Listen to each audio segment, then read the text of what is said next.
তবে প্রবুদ্ধা হয়ে বিষ্ণুর অঙ্গ প্রত্যঙ্গ থেকে বাহির হলেন। বিষ্ণুর যোগনিদ্রা ভঙ্গ হল। বিষ্ণুর সুদর্শন চক্র চালনে মধুচৈতবের মস্তক ছিন্ন করলে পুনরায় ব্রহ্মা ধ্যানমগ্ন হলেন।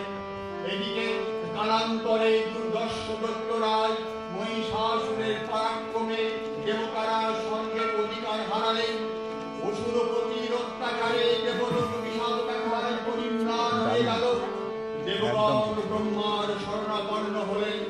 ব্রহ্মার বলে মহিষাসুর অপরাজেয়, তার দ্বারা দৈত্যরাজের ক্ষয় সম্ভবপর নয় জেনে তারই নির্দেশে অমরবৃন্দ কমলজনী বিধাতাকে মুখপাত্র করে বৈকুণ্ঠ দিয়ে দেখলেন হরিহর আরাধনে রত।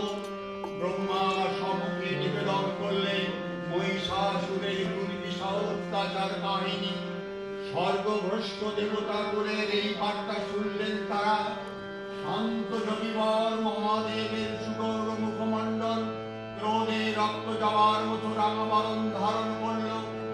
আর শঙ্খচক্র গদা পদ্মধারী নারায়ণের আনন্দ ভ্রুকুটি কুটিল হয়ে উঠল। কখনো মহাশক্তির আহ্বানে দমনে দমনে নিনাদিত হল মহাশঙ্খ।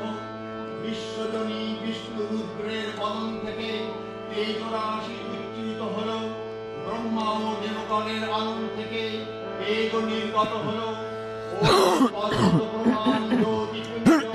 প্রজ্বলিত হুতাসনের ন্যায় দেদীপ্যমান কিরণে তিন মণ্ডল পূর্ণ করে দিয়ে ওই তেজরশ্মি একত্র হয়ে পরমা রূপবতী দিব্যশ্রী মূর্তি উৎপন্ন হল। ইনি জগন্মাতৃকা মহামায়া। এই আদ্যা দেবী ঋগ মন্ত্রে ঘোষণা করলেন আত্মপরিচয়।